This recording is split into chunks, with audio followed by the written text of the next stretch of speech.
오늘 우리에게 주시는 말씀 사도행전 11장 1절부터 10절까지 말씀입니다. 사도행전 11장 1절로 10절까지 말씀. 우리 같이 한 목소리로 읽겠습니다.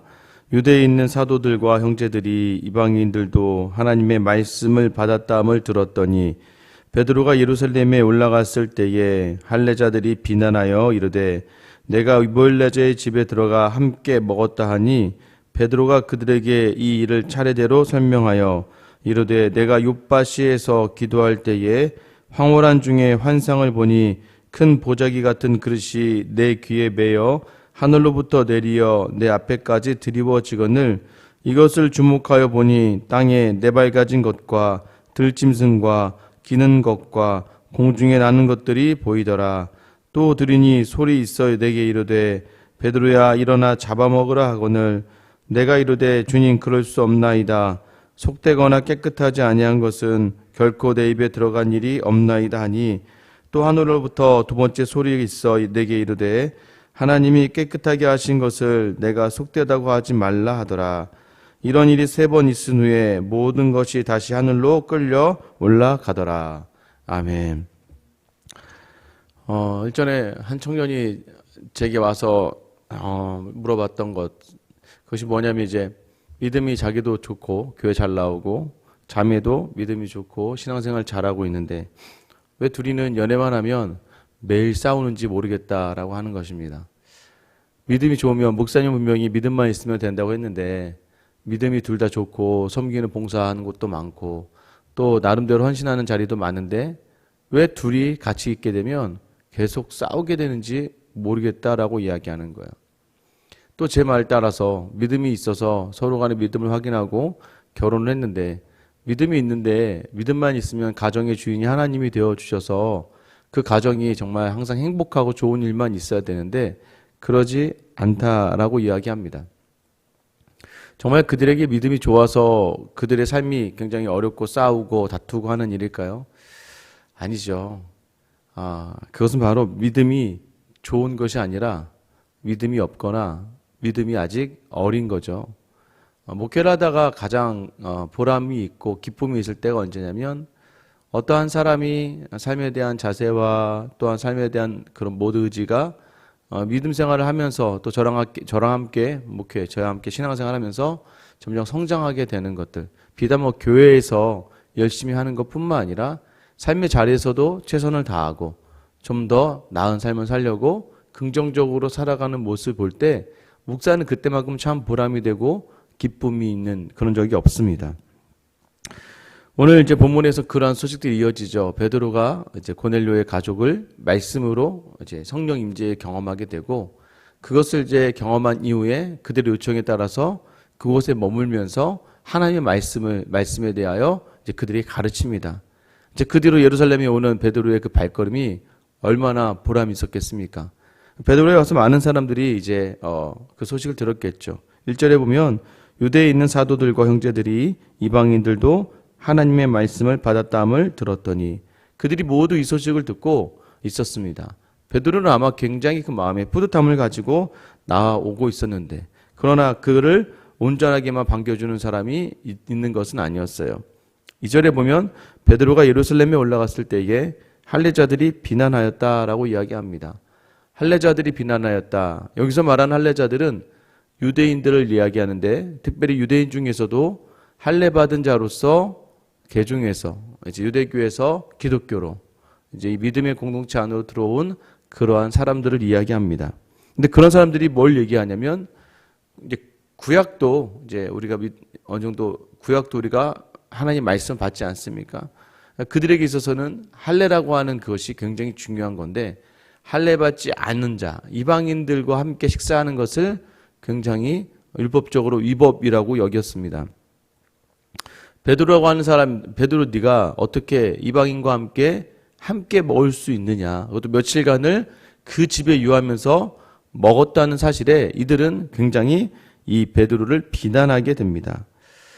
여기서 비난하다라고 하는 의미는 뜻은요. 그냥 비난을 담겨놓는 게 아니라 저 사람과 나의 관계를 분리시켜 놓다라는 의미를 가지고 있어요. 결국은 이 할례자들이 무할례자들과 자신의 할례 받은 사람에 대해서 정확하게 선을 그어서 서로 다른 사람이라고 분리시키는 것처럼 이제는 누구를 향해서 이 비난, 분리를 하고 있냐면 지금 초대교회를 처음으로 세울 때 가장 큰 도구로 사용되었던 베드로예요. 베드로의 말씀 한 번에 3,000명, 5,000명 남자만 그러한 인원들이 하나님께 돌아오지 않습니까? 어떻게 보면 초대교회의 리더인 베드로에게 지금 교인 중에 할례 받은 자들이 비난하며 그 베드로의 가르침마저도 자신의 전통과 습관을 따라서 분리해버리고 마는 것을 오늘 본문이 이야기해주고 있는 거예요. 얼마나 베드로의 입장에서는 화가 나고 억울하겠습니까? 자기가 한 것도 아니고 하나님이 시켜서 한 일들이고 하나님 음성을 듣고 반응해서 했던 일들이며 또한 그게 아니다 할지라도 지금 베드로는 그 초대교회의 리더예요. 이 교회가 사실 하나님이 하셨고 성령이 하셨지만 외면적으로 볼 때는 이 교회를 일으킨 사람이 바로 베드로란 말이죠. 그런데 성도들 중에 이 베드로를 향하여 비난하는 무리들이 생겨났을 때 이 베드로는 어떻게 했을까요? 저는 어떻게 했을까요? 여러분은 어떻게 했겠습니까? 아직까지 그 교회 안에 높은 위치에 있고 또 심지어는 베드로 앞에서 아나니아와 삽비라는 거짓말하다가 죽임을 당하기까지 하잖아요. 그 정도의 어떤 권세가 있었던 자리였는데 여러분 그 상황 속에서 여러분 어떻게 하시겠어요? 여기서 오늘 보면 이제 베드로가 이후에 어떤 일이 있었는지 그들에게 이야기하는 것은 내일 같이 이야기하겠지만 오늘 사절 말씀에 보면 이제 이전까지 보여줬던 베드로와는 너무 상반된 모습이 보여집니다. 사절 말씀을 같이 읽어볼게요. 베드로가 그들에게 이 일을 차례로 설명하여. 베드로의 이전의 모습을 보면 전혀 생각하고 상상할 수 없는 모습입니다. 베드로는 어떠한 성격이었습니까? 예수님이 말씀을 하셔도 자기 뜻과 다르면 그 자리를 막았었던 자예요. 그 정도로 혈기왕성하고 다혈질적이었죠. 우리가 베드로 하면 느껴지는 그런 이미지가 있지 않습니까? 몸을 불사르는, 그러나 몸을 불사르다가도 결정적인 순간에는 항상 연약해지는, 예수님을 향하여 같이 죽겠다고 이야기는 하지만 십자가에 달리기 위하여 대제사장님을 끌려가신 예수님을 바라보면서 그 예수님을 부인할 수밖에 없었던 베드로였어요. 예수님이 부활하시고 난 이후에조차도 예수님을 떠나서 세상으로 자기의 원래의 직업으로 향하였던 베드로였어요. 그런데 그런 베드로였는데 이 베드로가 이제는 어떻게 한다고요? 그들에게 이 일을 차례대로 설명한다라고 하는 거예요. 이것은 굉장히 놀라운 변화 아니겠습니까? 이전부터 항상 욱하는 성질이 있었고 이전부터 항상 무슨 자기의 뜻과 다르고 자기 생각과 다른 사람들을 향하여서 강하게 이야기했던 베드로였을 텐데 이제 더 이상 베드로는 그런 옛적의 사람이 아니었다는 거예요. 왜 그렇습니까? 성령의 변화를 통해 성령의 임재를 따라 성령 받은 사람은 성령에 이끌려 살아가는 사람은 자신의 목소리와 자신의 힘과 자신의 뜻이 아니라 성령에 이끌린 가운데 자신을 내어 맡기는 거예요. 베드로의 그 삶에 성령이 함께 하시니까 내주하시니까 그 삶이 누구를 따라가기 시작합니까? 예수님을 따라가기 시작하는 거예요. 점점 그 안에 그래서 우리가 어떤 복음송 중에 이런 게 있잖아요. 예수님의 성품이 나의 인격이 되고 하나님의 꿈이 나의 비전이 되고 성령님의 능력이 나의 능력이 되는, 그러니까 성령님의 권능이 나의 능력이 되는, 결국 성령의 사람은 어떤 사람이에요? 예수님을 따라가는 거예요. 예수님의 그 인격이 우리의 성품이 되는 그러한 삶을 따라가는 거예요. 지금 베드로가 보여주는 모습이 바로 이 모습입니다. 아무리 믿음 생활 오래 해도요, 가정 안에서 변화가 없다. 아무리 믿음 생활 오래 해도요, 만나는 사람들이 바라보면서 그를 보면서 변화가 하나도 없다. 그러면 여러분 그것은 정말로 우리의 믿음을 다시 돌아봐야 되는 거예요. 믿음이라는 것은 기도 많이 하고 예배 많이 나오고 봉사를 많이 하고 헌신을 많이 한다고 해서 믿음이 좋은 자리는 아닙니다. 그거는 종교심이 강한 것이죠. 종교심이. 그러나 믿음이 좋다는 건 뭐예요? 내게 주신 이 성령의 역사에, 성령의 음성에 민감하게 반응하는 사람이에요. 온유한 사람이에요. 온유가 뭐라고 제가 말씀드렸어요? 온유는요, 밖에서 막 뛰어돌던 야생마가 하나님의 말씀 앞에서는 쫙 묶여져서 온순해지는 거예요.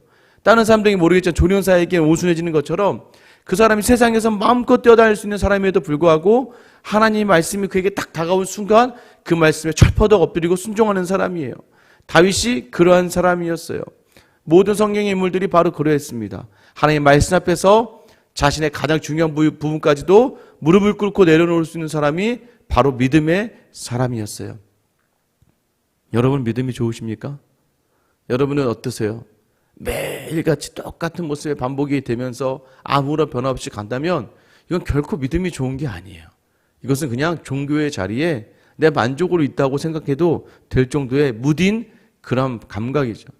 그러니까 제가 참 가슴이 아픈 게 믿음 좋은 장로님, 믿음 좋은 권사님, 믿음 좋은 집사님이라고 해서 교회에서 칭송받고 교회에서 인정받고 교회에서 사랑받는데 가정에 가면 자녀나 아내에게 행하는 말투나 그 집에서 행한 일들을 바라보면 가끔 참담할 때가 굉장히 많습니다. 목사님 중에도 그래요. 목사님의 아내, 지금 서울 어떤 분이 통계를 비공식 통계지만 서울시 안에 목회자의 아내 중에 우울증에 걸린 목회자의 사모가 5,000명 정도 될 거다라고 얘기하시더라고요. 물론 남편이 받는 스트레스를 같이 받을 수 있어요. 목회를 하다 보면. 그러나 그게 우울증까지 이어진다는 것은 결국에는 어떤 문제겠습니까? 목사님들이요, 교회에서는 천사로 지내다가 집에만 들어오면 이제 막 그 화풀이를 할 장소가 없으니까 가정 안에서 그 화풀이를 다 쏟아내다 보면 아내와 자녀들이 상처를 받게 되는 것이죠.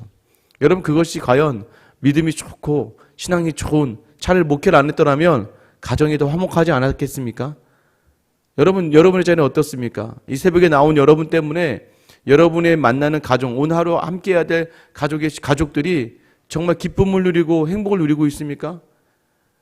또 여러분이 예배드린 예배, 여러분이 드린 기도 때문에 여러분이 오늘 만나는 많은 직장의 사람들과 또 사업과 관련된 많은 사람들이 또 여기저기서 만나야 될 많은 사람들이 정말 여러분의 모습을 보면서 야, 하나님 참 살아계시는구나. 이것을 느낄 수 있겠습니까? 베드로를 보세요. 믿음은 이런 거예요.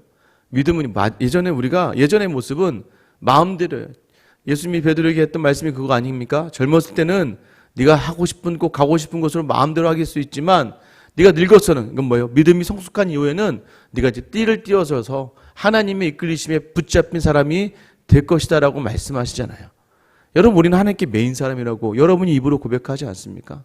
제가 고백하잖아요. 성령의 이끌림 받겠다라고 기도하잖아요. 힘달라고 기도하잖아요. 근데 우리 삶의 모든 자리가 하나님의 음성에 민감하기보다는 내 뜻과 내 마음과 내 생각으로 나아가는 자리가 여전히 있다면 여러분 우리는 믿음이 좋은 게 아니에요. 그냥 내 만족으로 신앙생활마저도 내 만족으로 하고 있다는 걸 기억하셔야 돼요. 다시 오늘 어제 하지 않은 것 여러분 기억하셔야 돼요. 어제 내가 중요한 게 아니라니까요. 나 원래 이런 사람이잖아. 여러분 정말 그것처럼 무책임한 성도에게 있어서는요. 그것처럼 무책임. 어제 나 이런 사람인 것 같은 나를 위해 십자가를 지신 예수 그리스도가 내 안에 주인이 되어 주셨는데 여전히 어제의 일에 대하여 어제의 그 습관을 강조하며 살아간다면 그건 정말 어리석은 일이죠. 지금 할례자들이 그러는 거예요. 예수 그리스도를 만났음에도 불구하고 할례라고 하는 전통과 습관이 중요하다고 이야기하고 있는 거예요. 여러분 그게 더 중요한 건가요? 아니잖아요. 근데 결국 이후에요. 이 바울이 전도한 모든 교회마다 어떤 시비가 붙기 시작하냐면 이 유대주의자들, 믿음이 있는 자들 가운데 유대주의자들이 등장하면서 믿음이란 결국 이것이다라고 하면서 자꾸 규정하는 거예요. 할례를 받아야 된다. 11조를 2번을 해야 된다. 하루에 3번 예루살렘에서 기도해야 된다. 자신의 옛적 습관을 그대로 신앙의 가장 중요한 우선순위에 담아버리고 마니까 결국에는 그 모든 것을 바울이 있어서는 굉장히 어려움을 또 하나님의 나라의 확장에 있어서 굉장히 어려운 그런 숙제를 남기고 말게 되는 것이죠. 여러분 오늘 우리에게는요 여전히 성령이 내주하십니다. 여러분 예수님 믿으시죠? 예수님 나의 구주가 되시죠? 그러면 성령의 이끌리심대로 가야죠. 순간순간의 찰나의 행동 가운데 계속해서 여러분 담아내야 될 게 뭐예요? 성령님이라면, 예수님이라면 어떻게 하셨을까? 아내를 바라보며 남편을 바라보며 어떻게 말하라고 하셨을까? 자녀들에게 어떤 말과 모습을 보이라고 하실까? 직장의 동료들에게 어떠한 나의 모습을 원하실까? 항상 편안한 자리, 항상 나를 드러내는 자리로 향하는 것이 아니라 섬김의 자리로 나아가는 거예요. 베드로가요, 예전 같았으면 자기를 향하여 뭐라고 하는 사람들? 베드로가 출교시킬 수도 있어요. 여러분 지금 천주교 교황, 천주교의 초대 교황이 베드로 아닙니까? 교황이 지금 할 수 있는 게 뭐예요? 만약에 천주교의 교인들 중에 누구누구를 출교시켜버리면 그 사람은 절대 전 세계 어느 천주교도 갈 수가 없어요. 그 다음에 중세시대만 해도 출교는 결국 지옥에 가는 것이기 때문에, 또한 그 공동체 안에서 완전히 다 배제하는 것이기 때문에 살 수 없는, 생계를 이어갈 수 없을 정도의 굉장히 큰 징벌이었습니다. 베드로가 이 당시에 그런 일을 할 수 있었어요. 그러나 그 안에 계시는 성령님을 통한 예수 그리스도의 길을 갈 수 있는 베드로에게는 이제는 어떻게 해요? 그들에게 충분히 자신이 할 수 있는 인격적인 성품의 모습으로, 성장의 모습으로 하나하나 차례대로 어떻게 고넬료의 가정이 하나의 복을 받고 성령을 받았는지에 대해서 이야기해 줄 수 있는 그런 넉넉한 삶의 성품의 변화가 있었다는 거예요. 오늘 부디 믿음이 있다고 얘기하는 새벽에 이 자리에 나오고 또 영상으로 자다가 눈을 보이며 일어나 예배하는 우리 성도님들, 여러분들에게 이러한 성품이, 정말 성품이 예수님의 인격이 되는, 예수님의 인격이 나의 성품이 되고 예수님의 성품이 나의 인격이 되는, 그래서 그 예수님을 따라가는 사람이라고 인정받을 수 있는 믿음의 결과물이 오늘 여러분의 하루 가운데 있기를 예수님의 이름으로 축원합니다.